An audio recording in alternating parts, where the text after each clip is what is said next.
Olá, turminha! Espero que todos estejam bem. Hoje a gente precisa estudar mais a mutação, tá? Entender o que é mutação. Mas para a gente entender o que é mutação, eu preciso descrever com mais detalhes esse processo de transcrição e tradução que a gente já viu um pouquinho na aula passada, tá?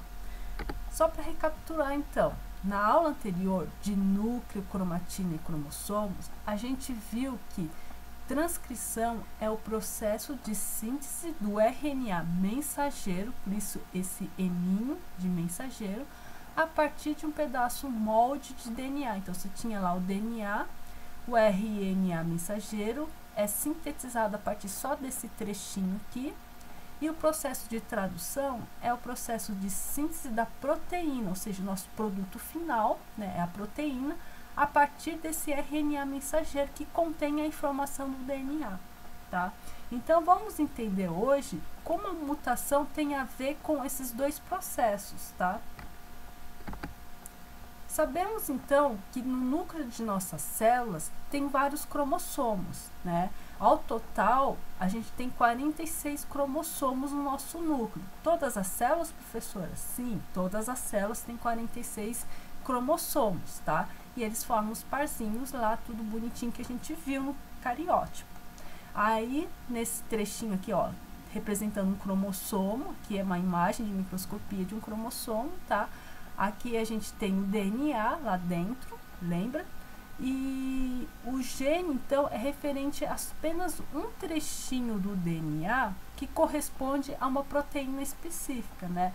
Essa proteína pode ser, por exemplo, importante para a célula ou para o nosso corpo, tá? Por exemplo, pode ser um gene aqui referente à cor do olho. Então, aqui é referente à proteína que vai definir a cor do seu olho, tá? No processo de transcrição, para que o RNA seja produzido a partir desse trechinho molde aqui, que a gente chama modelo, né, molde, essas duas fitas de polímeros de DNA precisam se abrir. Veja que ele era assim, né, dupla fita, ligadinhos entre si. Ele precisa se separar, abrir, que a gente fala. Aí algumas enzimas específicas, elas se ligam nessa região e começam a produzir o RNA mensageiro. Veja que nada mais é do que o pareamento, tá? O pareamento, complementariedade. E vai adicionando o C, né? O C aqui com G, o A com T, e vai continuando, a produção do RNA mensageiro. Aqui continua pareando, tá? A com T, A com T. E lembrando que no RNA mensageiro a gente não tem a timina, porém a gente tem a uracila no lugar de timina. Então aqui, ó, veja que A se liga com T no DNA, mas no RNA, no lugar de T, a gente tem a U de uracila, tá? Veja que essa sequência de RNA mensageiro, ela é quase idêntica a fita que estava ligada no DNA, só que a gente tem o U no lugar de T, tá? Então, ela é uma informação que leva, né, para a produção dessa proteína específica. Aí, esse RNA mensageiro, ele precisa se desligar, ou seja, se desgrudar desse DNA, e o DNA, ele volta a virar fita dupla novamente, tá? Se liga de novo. Então, o RNA mensageiro agora sai do DNA, e como ele é uma molécula pequenininha, ele consegue atravessar os poros da membrana nuclear, ou também chamada carioteca, representado por essa linha tracejada aqui, ó. E tá vendo essas aberturas? Representam os poros da membrana nuclear, tá? Como é uma molécula pequena, ele consegue atravessar. O DNA, por ser enorme, ele jamais vai conseguir atravessar esses porinhos, tá?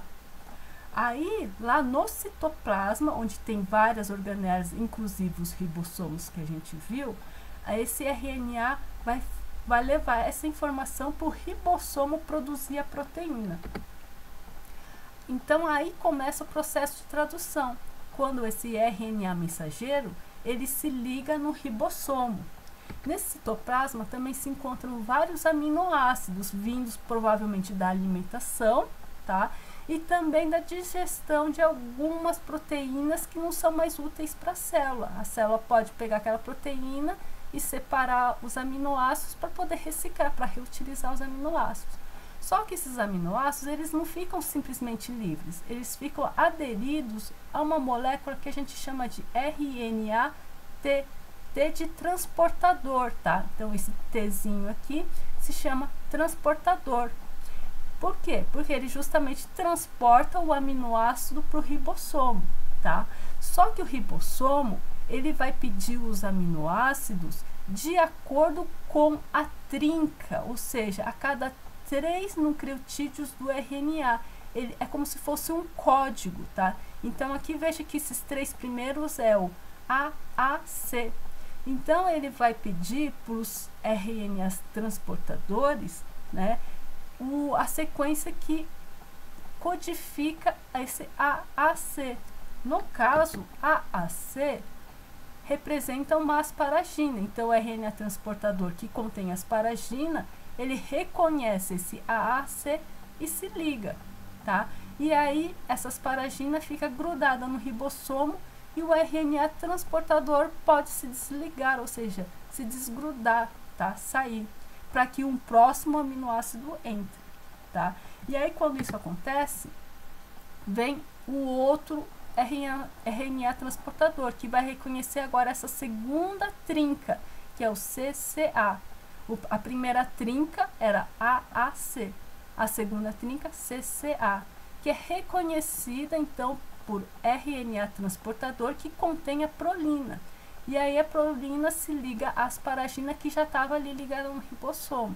Quando ocorre isso, esse RNA transportador se desliga, tá? Se dissocia, para que o próximo aminoácido se ligue, tá? Que é, no caso, esse UGU é reconhecido pelo RNA transportador que contém a cisteína.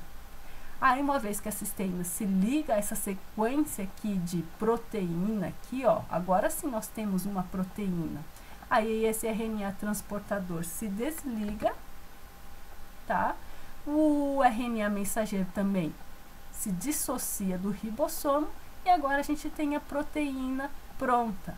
É claro que aqui eu coloquei, só para exemplificar, uma proteína com apenas 3 aminoácidos.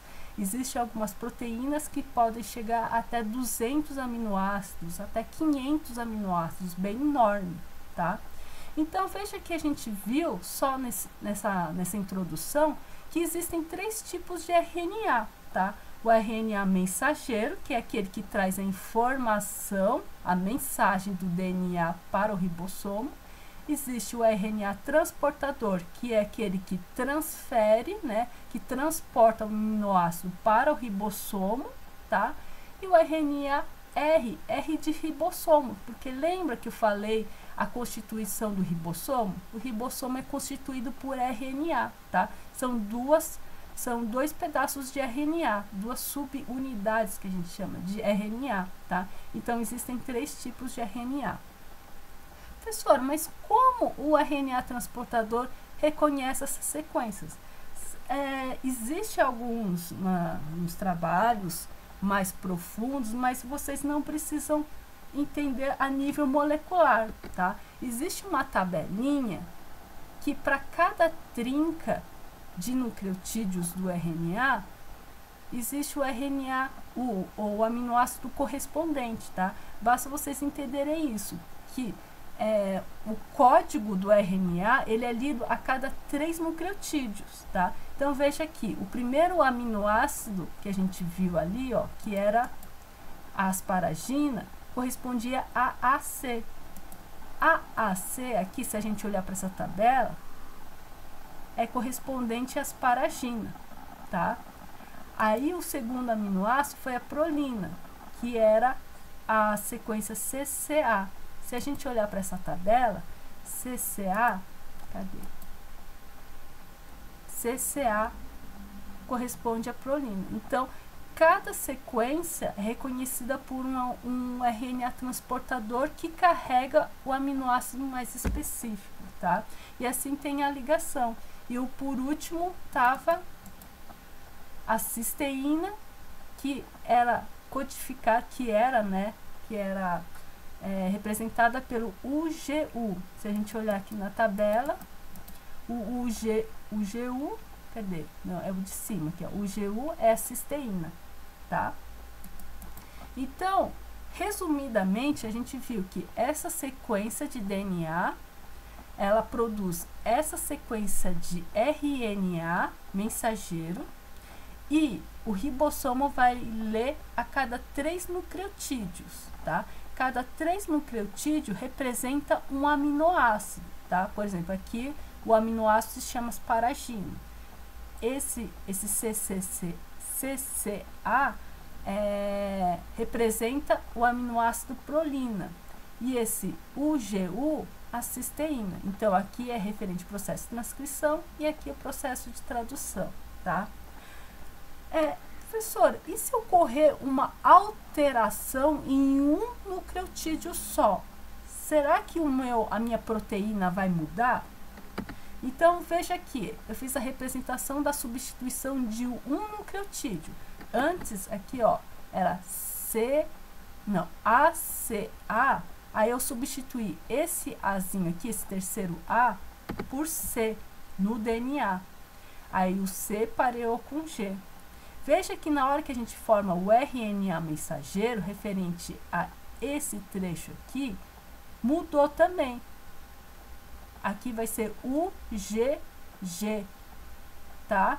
O G porque pareia com C. Antes, o RNA mensageiro tinha UGU, agora virou UGG. O que será que vai aparecer aqui como aminoácido? Esse vai ser reconhecido pelo agora, ó, UGG. A gente viu aqui UGG. O GG vai ser lido, então, pelo RNA transportador, que contém o triptofano. Então, veja que a alteração de um nucleotídeo mudou o aminoácido do meu produto final. Antes era uma cisteína ligada, agora eu tenho um triptofano. Então, isso é um tipo de mutação. É quando você tem alteração de um ou mais nucleotídeos que podem alterar o meu produto final, minha proteína final. Tá? Então, conceitualmente, mutações genéticas são alterações que ocorrem nos genes, ou seja, alteração de nucleotídeos que pode, aí tomem cuidado, tá? Pode ou não resultar em mudança de aminoácido na proteína, tá? As mutações, elas são muito importantes do ponto de vista biológico, porque graças a elas a gente tem o aumento da variabilidade genética das características. Então, novas características no ser, não só no ser humano, mas nas plantas, nos animais, podem surgir através de mutações, e essas novas características podem ser mais adaptativas, mais adequadas para viver em um determinado ambiente. Como eu ressaltei aqui, a alteração ela pode ou não resultar em mudança. Por que isso? Porque se a gente olhar aqui, ó, se a alteração da sequência UGU, em vez de ser UGG, fosse UGC, se eu trocasse por C, em vez, né, aqui UGC, o aminoácido ainda ia ser a cisteína, segundo a tabelinha, ó, porque essas duas trincas correspondem ao mesmo aminoácido, a cisteína. Isso a gente chama, então, que o código genético, né, o código genético do DNA, ele é degenerado. Degenerado porque é repetido. Veja, a arginina existe 1, 2, 3, 4 sequências que corresponde ao mesmo aminoácido, tá? O triptofano é uma das poucas exceções, que apenas tem uma sequência que determina apenas esse único aminoácido, mas veja no caso da arginina, você poderia ter essa sequência, essa ou essa, que ia ser a mesma aminoácido, a arginina. Por isso que a gente chama de código degenerado, porque ele pode ser repetido, tá? Veja aqui no caso da glicina. Se você trocasse esse último aminoácido aqui, ó, o terceiro, né, só de U para C, ia ser ainda o mesmo aminoácido, não ia ter alteração nesse caso, tá? No produto final, tá? Existem basicamente 3 tipos de mutações: a substituição, que é o que a gente acabou de estudar nesse caso, tá? Nesse caso, a gente substituiu um nucleotídeo por um outro nucleotídeo e isso causou alteração, tá? No aminoácido. Existe também do tipo deleção e de inserção. Tomem cuidado também que mutações, elas podem ser alteração de um nucleotídeo ou mais de um nucleotídeo. Pode ser 2, pode ser 3, pode ser 4 ao mesmo tempo, tá? Então, vamos ver agora de deleção. Deleção aqui, ó, é quando um ou mais nucleotídeos são removidos do trecho de DNA, tá? Então, aqui, ó, nesse DNA modelo que a gente usou, né, desde o começo, a gente retira, por exemplo, esses 2 nucleotídeos, essas 2 bases aqui, ó. Quando retira, o gene ficou mais curto. Provavelmente, isso vai ocorrer alteração na minha sequência da proteína, tá? E o terceiro é o tipo de mutação de inserção, é o contrário da deleção. Ao invés de eu remover, eu vou inserir um ou mais nucleotídeos no meu gene, tá? Então, aqui tem a sequência de DNA. Veja que foi inserido esses 3 nucleotídeos, TTG, tá? Que antes não tinha aqui, aí passou a ser inserido, tá? Radiações do tipo UV, né, fortes, substâncias químicas, eles podem ocasionar esses tipos de alterações, tá? Mutações. Mas na maquinaria da célula, existe também algumas enzimas que elas conseguem consertar esses tipos de alterações, tá? Agora, um exemplo de mutação que acaba gerando uma doença no ser humano é o caso da anemia falciforme, tá? A anemia falciforme é quando você tem uma mutação na nossa hemoglobina. A hemoglobina é justamente a proteína responsável por carregar o oxigênio, tá? Nas células do sangue, tá? Então, aqui a gente tem a sequência de um dos aminoácidos da hemoglobina normal e aqui com a mutação, tá? Veja que a hemoglobina é composta por vários aminoácidos, tem vários, só que tem uma sequência aqui, um aminoácido aqui, o CTC, né? Essa trinca aqui corresponde ao RNA mensageiro GAG, que isso equivale ao aminoácido glutamato. Aí, quando a hemoglobina tem esse glutamato nessa região, então a hemoglobina está normal e a célula sanguínea, a hemácia, ela fica assim, redondinha, bonitinha, normal. Porém, se eu alterar apenas um nucleotídeo desse aminoácido específico, que é o T, eu substituo por A, veja que é apenas um nucleotídeo, tá? Aí vai gerar o RNA mensageiro que vai ter essa sequência, GUG, que é diferente do GAG. Essa trinca equivale ao aminoácido valina. E aí, quando a proteína tem uma valina no lugar desse glutamato, ela fica com defeito, tá? E aí, quando ela é produzida na hemácia, na célula sanguínea, a célula fica até deformada, porque essa hemoglobina começa a formar uns filamentos, fica mais fibrosa, tá? E a pessoa que tem essa doença, ela tem um pouco mais de dificuldade, tá? Para oxigenar as células, porque justamente as hemoglobinas que são responsáveis pelo transporte do oxigênio no sangue, ela tá anormal, tá? Ela tá deformada, e isso dificulta um pouco o transporte do oxigênio, tá? E a pessoa desenvolve sintomas de anemia, tá? E é falciforme porque as hemácias, as células sanguíneas, elas ficam com esse formato, parece uma vírgula, tá? E por isso que veio esse nome falciforme, tá? E um outro caso de alteração genética, tá, que é muito comum ocorrer e é normal, é o que a gente chama de recombinação, tá?